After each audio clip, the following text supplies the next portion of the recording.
Boa noite, sejam muito bem-vindos a mais uma aula. Toda terça e toda quinta nós temos aulas de Direito das Famílias e Direito das Sucessões. Hoje iremos falar sobre inventário em 7 passos. Sejam muito bem-vindos, estamos iniciando mais uma live. Vamos falar sobre o que é necessário para realizar o inventário e vou compartilhar com vocês aqui todos os conhecimentos a respeito desse tema. Sejam todos muito bem-vindos, compartilhem essa live, coloquem aí os aviãozinhos, curtam, comentem, sejam todos muito bem-vindos. Então nós vamos falar sobre os 7 passos para fazer o inventário, que é muito importante todo advogado saber como se faz o inventário. Boa noite, Selma, Alessandra, Samuel, Roberta, Vitor, Ana Paula, Ellen, sejam todos muito bem-vindos. Vamos aprender então o inventário em 7 passos, que o inventário é algo que é um pouco complexo, mas com certeza com um direcionamento você vai aprender a realizar o inventário. E essa didática, né, da gente aprender em 7 passos é super importante para que a gente venha a expandir a nossa atuação profissional. Então a gente sabe que o momento do óbito é um momento delicado na vida das pessoas, né, e que Ricardo também, bem-vindo, Saulo, Léo, muito bem. Então é um momento delicado, mas que a gente precisa atuar com muito profissionalismo para atender aquele cliente, né, que está necessitando de atuação de um advogado especialista na causa e que vá saber direcionar o cliente da melhor maneira. Então a gente sabe que o prazo para a abertura do inventário é de 2 meses, de acordo com o artigo 611 do Código de Processo Civil. Então, 2 meses para fazer a abertura do inventário. Então, em primeiro lugar, eu vou atender o cliente e vou enviar um formulário para esse cliente para ele me informar alguns dados essenciais para que eu possa, como profissional, e você também como um advogado que vai atuar nessa causa, você saber previamente os dados a respeito daquela pessoa que faleceu. Regime de bens, qual era o estado civil, quais foram os bens adquiridos, qual a data da aquisição dos bens, para que possamos assim orientar o cliente da melhor maneira. Então, o primeiro passo é você saber quais são os detalhes daquela pessoa que faleceu e se deixou bens e qual foi a data da aquisição dos bens. Então, nós vamos fazer a análise desses documentos prévios para poder orientar o cliente. Então, a gente vai agendar uma consulta, sempre uma consulta paga, né? Porque nós profissionais precisamos distinguir o que é a consulta do conselho, né? Então a gente pergunta para o cliente: você quer uma consulta ou um conselho? Porque afinal de contas adquirimos o nosso aprendizado e o nosso conhecimento depois de muito tempo, né? Então assim a gente vai selecionar e vai agendar uma consulta com o cliente com aquelas informações prévias decorrentes do formulário que nós aplicamos para esse cliente. Então vamos fazer um formulário no Google e aplicar para o cliente. Muito bem, vão vir as informações e aí nós vamos orientar esse cliente, sabendo-se que o prazo para a abertura do inventário, como eu falei, de 2 meses, para não incidir multa sobre o imposto que vai ser recolhido, que é o ITCMD. Que aqui no Rio de Janeiro a gente chama de ITCMD, que é Imposto de Transmissão, Causa, Mortes e Doação. Alguns estados chamam de ITD, mas é completo ITCMD, porque é um imposto estadual que precisa ser recolhido tanto quando houver doação, ou também quando houver herança a ser partilhada. Então nós vamos aqui prestar atenção no prazo, tá? Então 2 meses do falecimento, do momento do óbito, que o momento do óbito nós denominamos de droit de saisine, ou princípio da saisine, que é quando ocorre a transmissão dos bens daquela pessoa que faleceu aos seus herdeiros. Então essa posse é transmitida e, obviamente, que com a finalização do inventário, se for judicial, formal de partilha, se for extrajudicial, traslado da escritura pública, que vai servir para levar ao registro de imóveis para assim transferir a propriedade daquele bem aos seus herdeiros. Mas muito importante que venhamos também a solicitar certidões para verificar se há testamento deixado pelo falecido, porque essa informação prévia é super importante, porque se houver testamento, a abertura do testamento precisa ser realizada no judiciário e o advogado vai redigir a petição inicial do inventário, que é super simples. Aí, só informando a data do óbito, qual era o regime de bens e que faleceu na data tal, fulano de tal, deixando bens e herdeiros, deixando cônjuge, bens e herdeiros. Então, assim nós vamos fazer a abertura do inventário, se for o inventário judicial. Então, não vai inventar, porque tem muitos inventários que demoram, porque o próprio advogado não sabe como proceder. Então, a petição inicial do inventário, ela é super simples, ela não consta primeiras declarações, não precisa colocar os nomes dos herdeiros, não precisa colocar relação de bens, não precisa. É uma petição super simples para não incorrer em multa, a multa de 10% do inventário, tá? Então, primeiramente, nós vamos analisar isso. Se o inventário vai ser judicial ou vai ser extrajudicial. Se for extrajudicial, o que eu preciso? Todos concordes, né? Então precisa haver consenso entre todos e não haver incapazes envolvidos naquele inventário. Então não pode ter pessoas incapazes, seja um menor de idade, seja uma pessoa maior incapaz.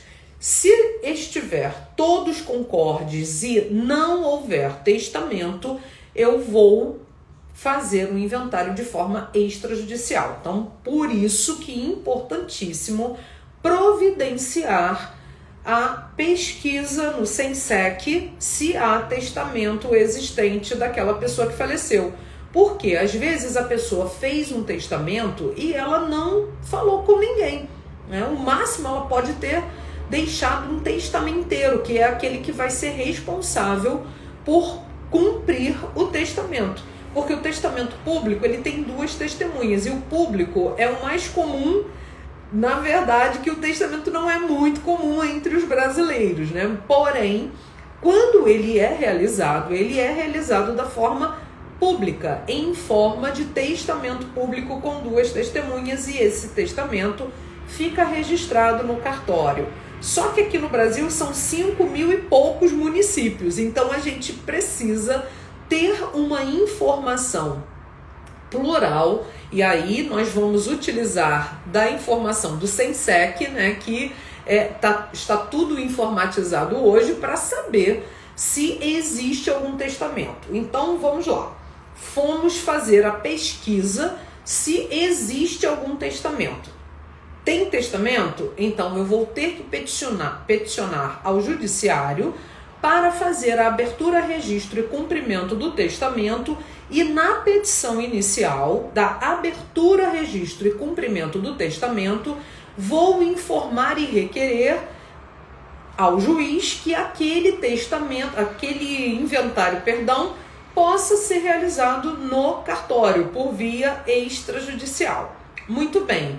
O juiz faz o registro, abertura e cumprimento do testamento no judiciário.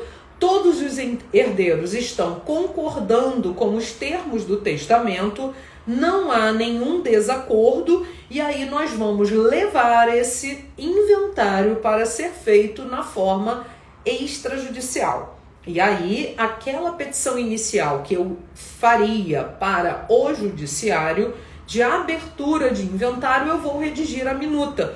Então, em vez de endereçar ao juízo da vara de família, porque aqui no Rio de Janeiro nós temos muitos municípios, né, do Rio de Janeiro que tem fóruns regionais. E os fóruns regionais, nos fóruns regionais, a vara de família é a vara competente para tramitar um inventário. A comarca da capital, nós temos vara de órfãos e sucessões, que é na vara de órfãos e sucessões que o inventário vai tramitar. Mas nos fóruns regionais é a vara de família, a vara competente para distribuir uma ação de inventário. E se eu for fazer da forma extrajudicial, qualquer tabelionato de notas do país, ok? Então eu posso fazer um inventário em qualquer tabelionato de notas do país, desde que eu recolha o ITCMD onde o imóvel está localizado. Então a pessoa, o último domicílio dela era aqui no Rio de Janeiro, tem bens no Rio de Janeiro, em Minas Gerais, em Goiás, então em cada estado eu vou recolher o ITCMD. Como eu vou fazer isso? Né? Que é depois o outro passo para a gente fazer o inventário. Então primeiro eu preciso observar o prazo, informar ao cliente que ele tem 2 meses para fazer a abertura do inventário. Segundo, vou providenciar as certidões para saber se existe testamento válido para fazer o registro, a abertura e o cumprimento desse testamento. Vou também requerer ao juiz que, se todos estiverem concordes com os termos do testamento, vou levar esse testamento para ser realizado. Testamento não, né? A abertura do testamento foi realizada, mas eu vou levar o inventário para ser realizado no extrajudicial. Muito bem. Como eu faço a abertura do inventário? Eu vou pegar o meu token de advogado, né? O certificado digital, vou inserir na máquina, vou abrir o site da Secretaria de Fazenda e vou realizar a abertura do inventário no site da Secretaria de Fazenda. Por isso que eu já preciso estar com toda a documentação em mãos, que o cliente vai me enviar: certidão de óbito, certidão de casamento, RG, CPF, data de nascimento de todos os herdeiros e do falecido, se era casado, se vivia em união estável, qual foi a data do casamento ou da união estável, qual foi a data da aquisição dos bens, para saber se a viúva vai ser meeira ou herdeira, né? Então isso tudo a gente precisa saber previamente para poder fazer a abertura do inventário. Muito bem. E também preciso saber se há dívidas. Eu só vou fazer a partilha dos bens quando a dívida for paga.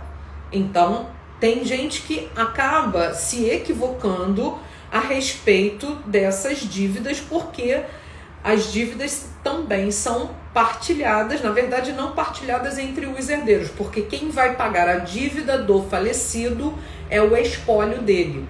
Tá? Então, não confundam o pagamento de dívidas. Agora, quem é o inventariante? É um outro passo do inventário, escolher quem será o inventariante.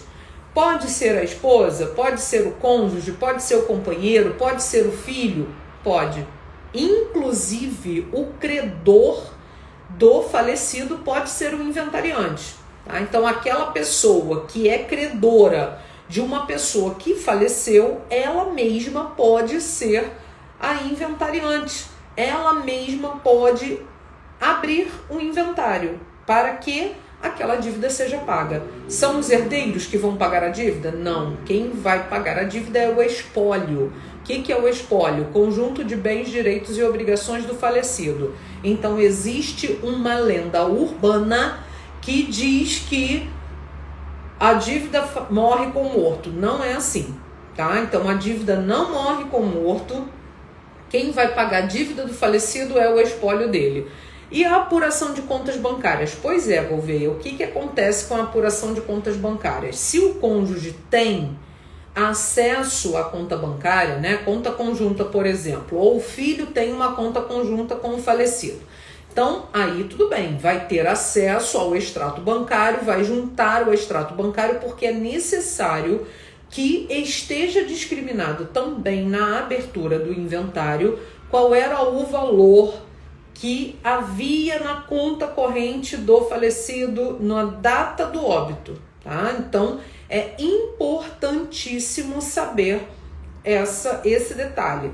Qual era o valor que estava depositado na conta corrente, na conta investimento, no PGBL, no VGBL, no Tesouro Direto, na ação, na Bolsa de Valores, e aí a gente precisa de todas essas informações. O que acontece muitas vezes? A pessoa faleceu e deixou dinheiro na conta, mas também dívidas no cartão de crédito com débito automático. E o que vai acontecer? Mensalmente, aquela dívida vai ser descontada da conta dele. Por quê? Porque é débito em conta corrente.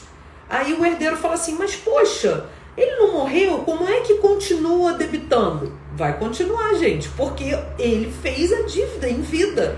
Então essa dívida precisa ser paga. Ah, mas quem vai pagar essa dívida? O próprio vai havendo débito mensalmente daquele débito em conta corrente, ok? Então a gente não pode achar que aquela conta vai parar ali. Não. Se tiver débito em conta corrente, vai continuar debitando. Ah, professora, e se eu não souber qual é o valor depositado na conta do falecido na data do óbito? Aí eu vou ter que providenciar um alvará judicial para que o juiz expeça um ofício ao Banco Central para rastrear todas as contas em nome do falecido para que eu possa sim abrir o inventário.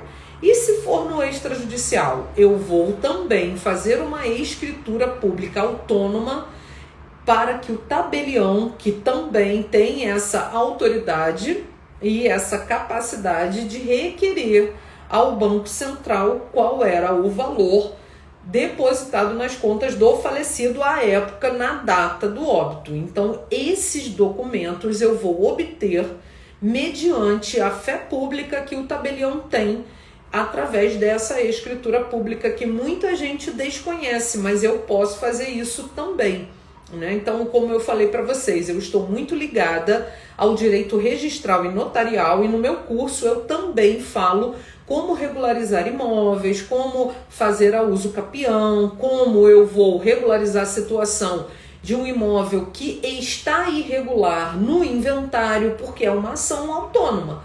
É um procedimento fora do inventário, e que no inventário eu vou resolver o inventário, mas eu também posso resolver a regularização de um imóvel. Por quê? A posse, por exemplo, é uma situação fática, correto? Mas ela é dotada de valor econômico. Então eu posso resolver isso também paralelamente ao inventário para que tudo isso seja resolvido e entregue finalmente, né? Que é o 7º passo, como eu vou aqui comentar com vocês, que a finalização do inventário é eu entregar para o meu cliente a escritura pública, o traslado da escritura pública do inventário, e eu vou oferecer para ele também o serviço de despachante para que ele possa sim regularizar a titularidade da propriedade deixada pelo falecido. Tudo bem? Então nós vamos atuar de forma completa para entregar o pacote completo para o cliente, mas obviamente que eu vou discriminar todos esses custos para o meu cliente. Então, olha, você vai ter o custo de certidões que vão custar X. Você vai ter um custo de ITCMD, que aqui no Rio de Janeiro é de 4 a 8% dos bens deixados pelo falecido. Porém, por isso, olha só, pessoal, eu preciso também entender qual é a lei do ITCMD do estado onde os bens estão localizados. Por quê? Eu preciso ler a lei, correto? Aqui no Rio de Janeiro é a Lei 7174 de 2015, que foi alterada em 2017. Mas para cada estado, eu vou ler a lei para poder calcular o ITCMD. E o próprio site da Secretaria de Fazenda, ele vai me dar todas as ferramentas para eu calcular o ITCMD. Então, não é um bicho de 7 cabeças, pessoal, porque a questão toda é você saber fazer.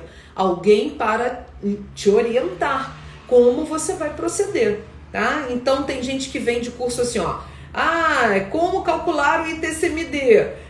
Como fazer a abertura do inventário? Gente, o meu curso é completo. É como você vai fazer todas as ações de família e sucessões. Porque o próprio cálculo do ITCMD está relacionado à abertura do inventário, que é o próximo passo, mas o próprio site é autoexplicativo e você vai fazendo e vai aprendendo. E tem uma aula lá no curso, né, que está na plataforma dos alunos, que eu gravo a aula colocando assim, ó, gente, isso aqui é um certificado digital que todo advogado obtém, você vai pagar esse certificado digital e vai renovar o certificado digital.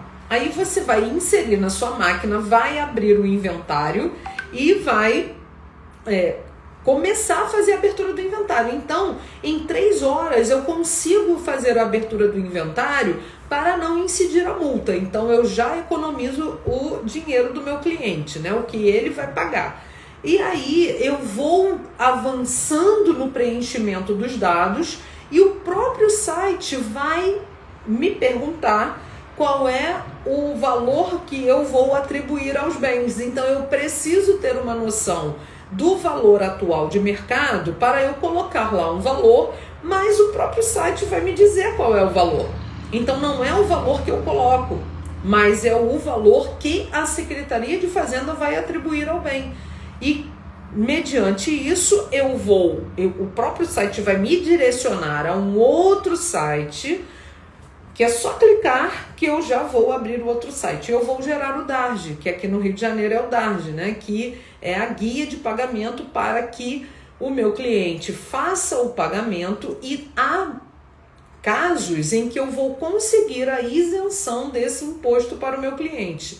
E eu também coloco isso no contrato de honorários, que o valor a ser pago a título tributário vai ser, obviamente, para o Estado, aquele valor. Mas se eu conseguir alguma isenção, porque às vezes eu preciso impugnar o valor que a Secretaria de Fazenda atribuiu, ou eu vou impugnar o valor do próprio imposto, porque às vezes recai sobre uma das exceções e eles ignoram, o próprio sistema ignora. Então já houve caso que eu fui impugnar o imposto que foi atribuído. E aí eu cobro do meu cliente o benefício econômico que ele terá em relação àquele imposto. Então você imagina, né, que o cliente precisa pagar um imposto de R$7.000 em relação àquele bem. E aí eu consigo a isenção zero e extingo aquele crédito, né, tributário para o fisco. E aí vai haver a extinção e eu vou cobrar 10% do meu cliente do benefício econômico que ele vai ter. Então ele teria que pagar 7.000 para o fisco, então ele vai pagar R$700 pelo benefício econômico que eu consegui com aquela impugnação daquele valor. Então a gente precisa também entender que existem formas de você estudar a lei tributária do ITCMD que vai ser aplicado naquele caso e você conseguir a isenção ou a extinção daquele tributo. Existe alguma forma de pedir gratuidade no inventário quando o herdeiro for hipossuficiente? Até existe, Cris, mas é muito difícil, porque o inventário, as custas do inventário e os emolumentos, né, que quando a gente faz no cartório, a gente chama as taxas de emolumentos. Por quê? Porque não é pela capacidade contributiva do cliente, mas sim do espólio. Então as custas judiciais, elas são calculadas, e a gratuidade de justiça tem a ver com o espólio e não com o herdeiro. Então por isso que é muito difícil obter gratuidade de justiça em um inventário, tá? Então não tem a ver com a situação financeira do herdeiro, e sim do espólio, porque pode ser recolhida as custas podem ser recolhidas ao final da ação, tá? Então, com o valor que vai ser adquirido daquele bem, do patrimônio do falecido, aí é que vai ser retirado aquele valor para custear todas as custas necessárias do inventário, certo? Então, por isso é que muitas vezes os herdeiros fazem uma cessão de direitos hereditários. Eu já até vi fazendo também promessa de compra e venda, tá? Que não é muito comum, né? Mas a cessão de direitos hereditários é mais comum. Por quê? Porque os filhos precisam pagar os tributos e os honorários do advogado, mas eles não têm condições financeiras para isso. O que eles vão fazer? Cessão de direitos hereditários. Por escritura pública, os filhos estão cedendo onerosamente, que não é gratuita essa cessão, né? Embora tenha o nome de cessão, mas ela é onerosa, e aí vamos fazer por escritura pública a cessão de direitos hereditários daquele bem, e o cessionário, que é aquele que está comprando aquele bem, vai adquirir por um valor menor, mas ele vai ser responsável por dar continuidade ao inventário. E que às vezes vale a pena, porque os filhos vão ter o dinheiro para pagar os honorários do advogado, as certidões, o imposto, e aí vai continuar o inventário. Então é muito difícil, quase impossível, um herdeiro ter direito à gratuidade de justiça. Entenderam por quê? Porque o que se leva em consideração é o espólio. E aí as custas são calculadas de acordo com o espólio e não de acordo com a situação. Estou vendo aqui se tem alguma pergunta, né? Não de acordo com o que prova de remuneração, né, de ganhos do herdeiro. Então se calcula as custas em relação ao espólio. E no cartório, as custas também são calculadas de acordo com o patrimônio que vai ser distribuído entre os herdeiros.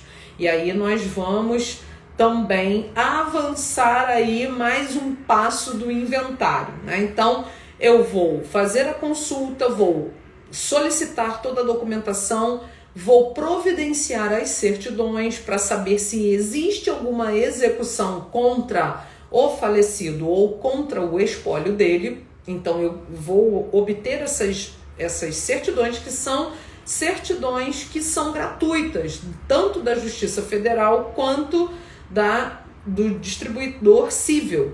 E aí eu vou saber se existe alguma ação contra aquela pessoa. E aí, se existir, eu estou fazendo um inventário que a pessoa faleceu em janeiro, né? E aí, tudo certo, todo mundo de acordo, e aí muito bem apareceu uma dívida fiscal do falecido. Então, enquanto essa dívida, e detalhe, era uma dívida fiscal que já estava em fase de execução. A esposa não sabia dessa dívida, e aí o que aconteceu? Apareceu, inclusive lá era uma ação em outro município, e precisei peticionar dizendo que aquela pessoa faleceu e que aquela dívida ia ser paga pelo inventariante, e pedimos a extinção do processo, né? Então assim foi feito, mas ainda não finalizou, porque há uma burocracia muito grande, né, gente? A gente sabe disso, que o judiciário está engessado, e o que a gente puder fazer para desjudicializar, assim a gente vai proceder, para esvaziar o judiciário e levar tudo para o cartório. A tendência é essa, né? O advogado do futuro, como falou o ministro Barroso, não irá ao judiciário. Então a gente vai cada vez mais desjudicializar. Então é importantíssimo que a gente aprenda a como fazer tudo de forma extrajudicial. E tem até, fiz uma live na terça-feira, até respondi ao Gouveia aqui, né, na mensagem que ele enviou aí no feed do Instagram, que existe um projeto de lei 731 de 2021, está para ser votado esse projeto de lei para levar tanto o divórcio quanto o inventário, quando houver menores envolvidos, para o cartório também. Se todos estiverem de acordo, por que não fazer no cartório? Porque se não houver litígio e desacordo, por que não fazer no cartório? Mas, por enquanto, né, se tratar de divórcio, estou abrindo um parênteses aqui rapidinho, se a situação dos menores já estiver sido resolvida, né, já estiverem sido resolvidas no judiciário, eu posso levar para o cartório, né? Mas isso aí foi o divórcio que a gente falou na terça-feira, mas que tem a ver, né? Porque uma coisa está atrelada à outra. E aí a gente precisa fazer todos os procedimentos de divórcio, partilha de bens. Gente, encerrem ciclos, por favor. Vai fazer o divórcio, faz a partilha. Por quê? Depois aquela pessoa falece, né? E antes de fazer a partilha, aí vai dar mais uma consequência para que o advogado tenha trabalho, mais dinheiro para o cliente. Então, resolvam, fechem os ciclos, né? As pessoas gostam de deixar pendências. Meu Deus, por que isso? Aí é o que eu falo, levam 10 anos para resolver uma situação, aí depois quer que o advogado resolva em um mês.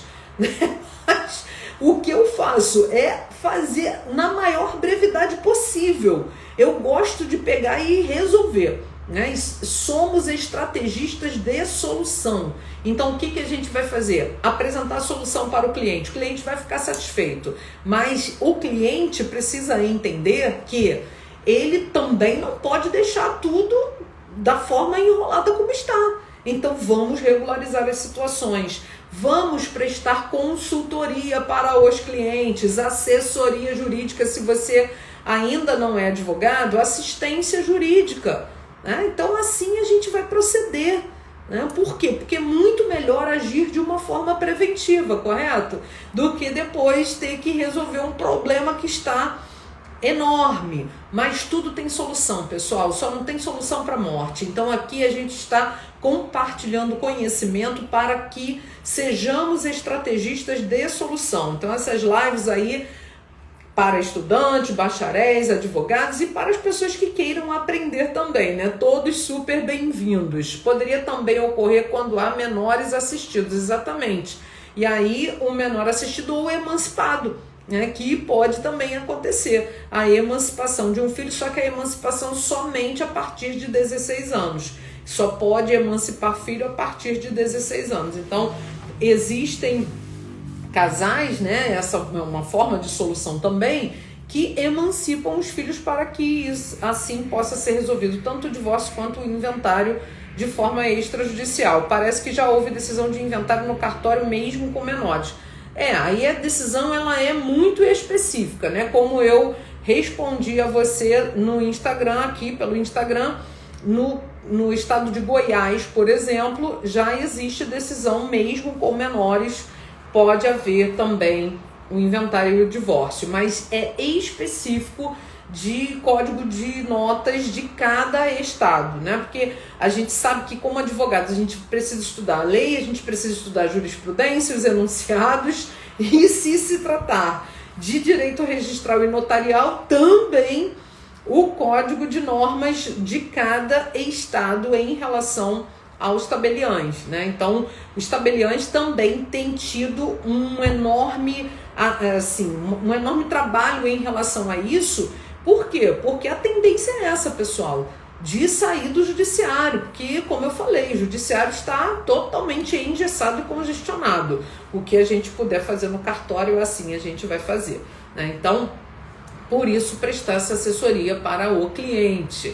Então, voltando ao inventário, eu vou solicitar ao cliente a documentação correta e vou dizer para ele, quais certidões você precisa providenciar, né? Então, quais os documentos que precisam ser providenciados. Como eu falei, RG, CPF, comprovante de residência, não precisa de escritura pública do imóvel, o que eu preciso é de certidão de ônus reais, porque aí eu vou saber qual é a situação do imóvel, tá? Porque a escritura pública, gente, se ela não for registrada, ela não tem tanto valor assim, certo? Porque as pessoas às vezes acham, eu tenho uma escritura pública aqui, tem uma pastinha de documentos. Só que aquela pastinha de documentos com a escritura pública não quer dizer muita coisa. Por quê? O que confere propriedade a alguém de um bem é o registro do título translativo no registro de imóveis. Então, providenciem esse registro também o mais breve possível, porque as pessoas deixam para depois. Então não basta fazer uma escritura pública de compra e venda, tem que registrar, certo? Então por isso que a gente não pode deixar para amanhã o que se pode fazer hoje, certo? Então, por quê? Porque ninguém sabe o dia que vai morrer. A gente sabe que a morte é um evento futuro e certo, que a gente chama isso de elemento acidental, o termo, né? É um evento futuro e certo, mas a termo incerto, porque a gente não sabe a data. Então, por isso que estar com tudo em dia para que a gente assim possa providenciar. Então, as certidões comprobatórias da inexistência de testamento, como eu falei, que você pode providenciar essas certidões no próprio site da Sensec, que vai te proporcionar e saber, dentro dos mais de 5 mil municípios que existem no Brasil, de você saber quais são, se existe algum testamento que esteja válido, né? E aí, Sensec, censec.org.br é o site da Sensec para você providenciar as certidões de testamento, de existência de testamento, tá? Que é o Colégio Notarial do Brasil que vai fornecer, porque está tudo informatizado, ainda bem.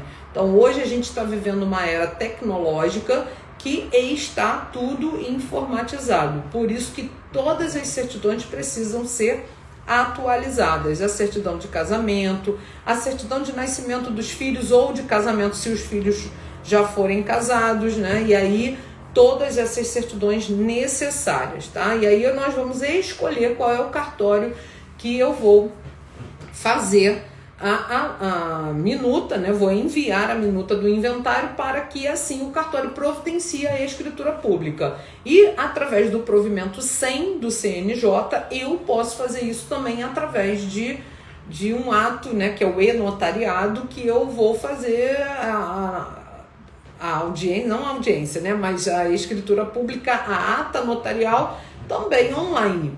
Então, desde que todos já tenham o prévio registro lá em um cartório que esteja já preparado para realizar o e-notariado, tá? E aí vou providenciar todas essas certidões que depois eu vou colocar para vocês tudo por escrito, todas as certidões necessárias para a realização de um inventário, que são várias certidões, né? E aí já tem um pacote completo das certidões que eu vou providenciar e custa tanto. E se a pessoa quiser providenciar por ela mesma, ela vai providenciar, senão vai pagar um despachante para que assim o despachante providencie todas essas certidões para que assim a gente proceda ao inventário, tá? Então assim vai acontecer. Vai pagar o ITCMD, que é o Imposto de Transmissão, Causa Mortes e Doação. Pode ser parcelado? Pode ser parcelado, mas enquanto não quitar o imposto, eu não vou conseguir prosseguir com o inventário. Então, às vezes eu falo para o cliente, né? Olha, o ideal é você pagar o quanto antes esse imposto. Pode parcelar? Pode, mas não vai haver um prosseguimento do inventário enquanto não houver a quitação de todo o imposto que é gerado para recolher, né, que é um imposto, como eu falei, estadual, para que haja esse recolhimento do imposto, para que assim possa haver a finalização do inventário. Pagou o ITCMD, eu vou finalizar o inventário Fazenda Pública vai analisar se está tudo correto e aí vai aparecer lá para mim que o inventário foi finalizado e foi, como é que se diz? Perdi aqui a palavra, mas que a Fazenda Pública já está finalizado, né? O inventário, eu perdi aqui a palavra, mas vai aparecer a informação que está finalizado e aprovado. Aprovada é essa palavra, né? Então a Fazenda Pública aprovou aquele inventário e aí eu vou redigir a minuta, vou enviar para o cartório, que eu já tenho um cartório que eu já estou acostumada a fazer o inventário. Vamos marcar o dia da assinatura da escritura pública. Quando todos os herdeiros assinarem, seus respectivos cônjuges, o viúvo, todo mundo vai assinar, nós vamos obter o traslado da escritura pública para registrar no registro de imóveis. E aí o inventário está finalizado. Qual é o tempo que eu levo desde o dia que eu vou atender o cliente até a finalização do inventário, se tudo estiver em ordem? 3 meses. Em 3 meses eu consigo finalizar o inventário. Ah, professora, podem ocorrer algumas intermitências e alguns imprevistos? Sim, imprevistos ocorrem, como esse inventário que eu falei para vocês, né? Que apareceu uma execução fiscal do falecido que ninguém sabia dessa execução. E aí, como é que a gente vai fazer a partilha? O inventariante é o administrador do inventário. Então, ele é o gestor de todas as dívidas e de todas os créditos, né? Então, por isso é que o inventariante, tem gente que fala assim, eu quero ser inventariante, quer mesmo? Você vai ser o gestor, o administrador, o responsável, tanto pelas dívidas quanto pelos créditos. E depois você vai ter que prestar contas para todos os demais herdeiros. Então a gente tem que ter cuidado com isso, porque em um inventário judicial, por exemplo, se ninguém estiver de acordo com quem será o inventariante, ou se o inventariante está gerindo mal o espólio, pode haver uma troca, uma substituição do inventariante. Tá? Eu e o meu filho do meio estamos fazendo um inventário em que entramos no meio do caminho, né, de um inventário judicial, e agora nós assumimos, já tem um tempinho já, mas que a inventariante deixou um bem ir à asta pública por dívida de condomínio. Então, olha só a responsabilidade. A inventariante não geriu bem aquele espólio e o bem foi à asta pública, que a gente chama de leilão, né? Mas leilão é para bens móveis e praça para bens imóveis. Então deixou perder o imóvel por dívida de condomínio. Gente, isso é imperdoável. Como é que pode deixar acumular dívidas a ponto de perder o bem? Mas quem tem que pagar o condomínio? Quem tem que pagar é o inventariante, que é o gestor. Então, é o administrador daquele inventário. E no judicial, se não houver acordo, quem vai ser inventariante e tiver aquela briga, aquela confusão, o juiz pode denominar e escolher um inventariante dativo.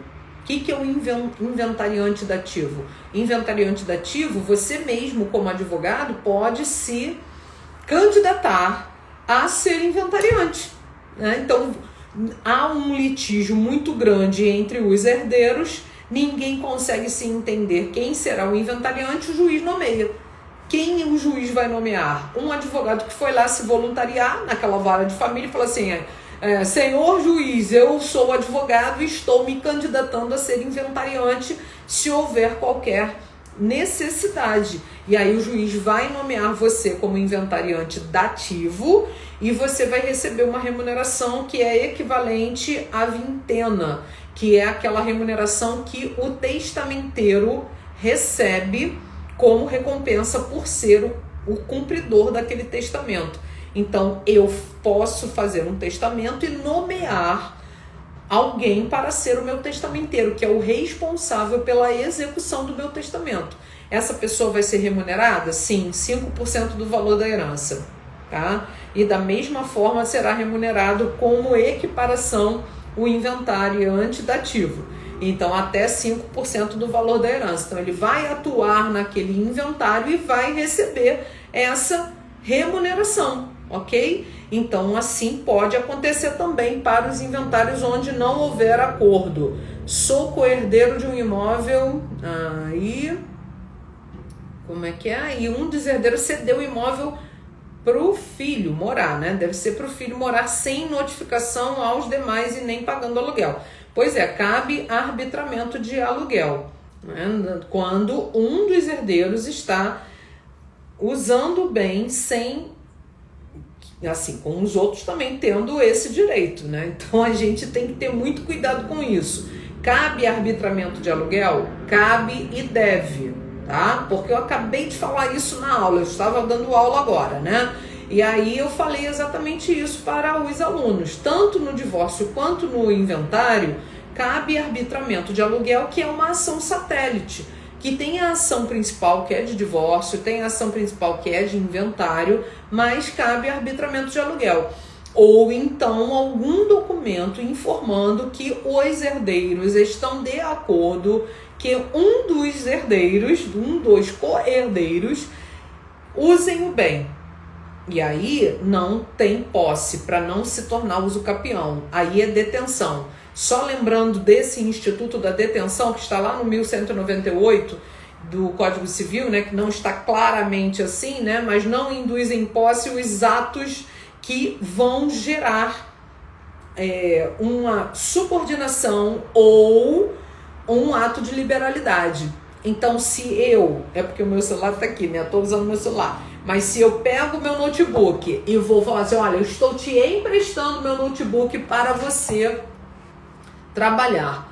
Eu estou emprestando, ou seja, é um ato de liberalidade. Aquilo não é posse. Então, quem está usando o meu notebook não está na posse do bem, ele está na detenção do bem. Tá? Então, a gente precisa distinguir posse de detenção, porque senão aquele herdeiro pode vir a usucapir do bem. Então, eu preciso arbitrar um aluguel em face desse herdeiro que está usando sozinho ou então documentar que eu estou, por um ato de liberalidade, deixando a pessoa usar aquele bem. Tá? Então, pode pedir retroativo? Não, não pode pedir retroativo. Tá? Então, a gente só pode pedir a partir do momento em que eu vou ajuizar a ação. Então, não dá para pedir o retroativo. É igual alimentos, né? Eu demorei para ajuizar uma ação. Posso pedir todos atrasados? Não, não tem atrasado se não houver determinação judicial. Então, por isso que a gente não deve esperar tanto tempo para, assim, providenciar a ação cabível. E daí, quando eu movo a ação, aí sim, mesmo que na própria ação de alimentos, né, só aproveitando aqui para falar sobre isso, que se, vamos lá, eu ajuizei uma ação de alimentos, aí foi a ação de alimentos, sempre vai ter alimentos provisórios. Aí, alimentos provisórios. E o alimentante já deve alimentos desde aquela tutela de urgência e de evidência que foi deferida. Muito bem. Se ao final o juiz aumentar o valor daquela pensão alimentícia, aí é devido também desde o dia da citação. Então tem que ter cuidado com isso. Então vai guardando o dinheiro aí, porque se o juiz aumentar, majorar aquela pensão ao final, que o juiz ao final vai tomar uma decisão de alimentos definitivos. Então a gente precisa ter cuidado com isso também. Então, assim como você está perguntando aqui, a ação de arbitramento de aluguel em um inventário tem efeito retroativo? Não, é somente a partir do momento. Agora, você não deve se manter inerte, né? Porque a gente sabe que quanto mais eu demoro para agir, o meu direito vai se enfraquecendo. E por isso que a usucapião decorrente de inventário é uma forma de prescrição aquisitiva. Aquisitiva para quem está na posse, né? Que ele está na posse prolongada no tempo e isso pode gerar a usucapião. Então, cabe sim arbitramento de aluguel. Inventário se deu início há 20 anos e não foi dado andamento, pode fazer do zero só a esposa sem os filhos? Se o inventário já foi judicializado e está arquivado, né, aí eu tenho que saber qual é a situação do inventário. Por quê? Porque se uma ação ela foi ajuizada, interrompeu o prazo prescricional. Quando é que o prazo prescricional de uma ação se interrompe? Quando eu ajuizo a ação.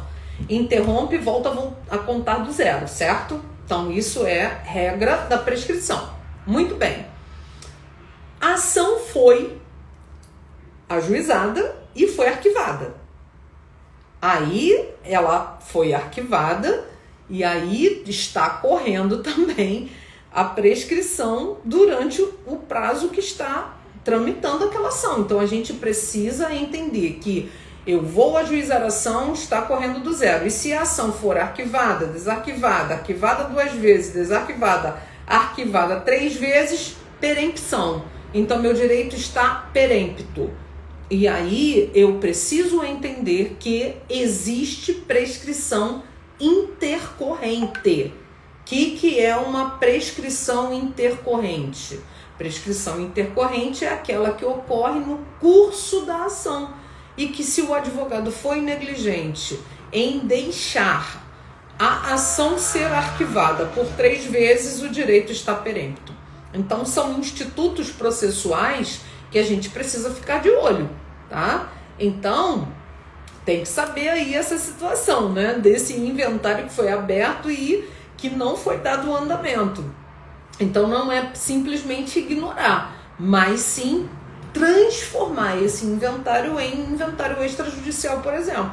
Então eu posso requerer ao juiz que aquele inventário que está arquivado eu vou desarquivar e vou solicitar, requerer ao juiz que seja encaminhado para a via extrajudicial se todos estão concordes, tá? Então eu preciso saber de maiores detalhes para poder te orientar melhor, tá?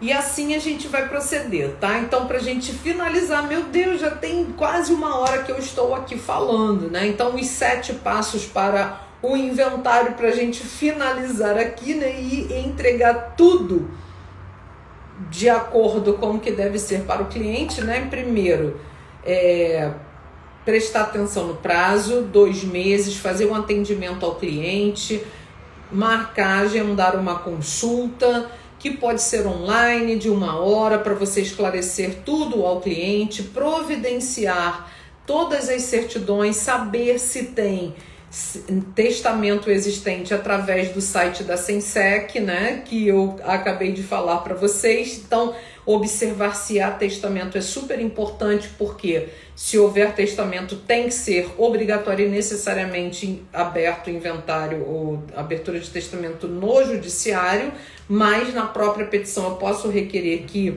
seja, depois que for feita a abertura, registro e cumprimento do testamento, eu posso levar para o cartório se todos estiverem concordes, inclusive reconhecer a união estável na própria escritura pública, tá? Então isso é excelente. Então nós vamos fazer assim.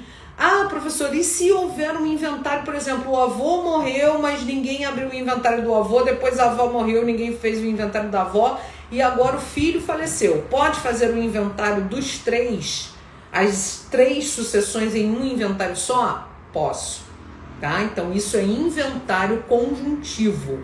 Eu posso sim, vai ficar salvo assim, meu amor. Tomara que não dê aqui nenhum problema no Instagram, né? Porque semana passada, quando eu terminei aqui, não salvou nada, mas vai ficar salvo assim. E aí, tomara, né, que dê tudo certo. E aí eu posso fazer um inventário conjuntivo, certo? 3 sucessões em um único inventário. Na verdade, eu vou fazer as aberturas do inventário e uma escritura pública só, mas tudo cronometrado na ordem, porque eu não posso fazer partilha per saltum, tá? Então tem gente que fala assim, ah, meu avô faleceu, mas a minha avó também faleceu e o meu pai faleceu, então já que eu mesma vou ficar com os bens, então faz direto para mim. Não é assim, Então tudo tem que ser na ordem. E aí faz o inventário do avô, faz o inventário da avó, depois faz o inventário do filho, certo? Para que assim seja resolvida aquela situação de uma vez por todas. Se não, pessoal, aqueles bens que estão em nome do falecido, eles não vão poder ser vendidos. Então precisa regularizar, né? Então assim pode ser feito. Ah, professora, eu posso fazer de uma cessão de direitos hereditários ao uso capião? Até pode, mas é o procedimento correto? Não é, né? Pode ser feito? Pode. Mas por que abrir mão de uma cessão de direitos hereditários que você tem? E por que não vai resolver o inventário logo, meu Deus do céu? Resolva, né? Melhor do que ir pela via da uso capião, que é bem mais burocrática. Pode ser feito, tudo bem, mas não é o recomendável, ok?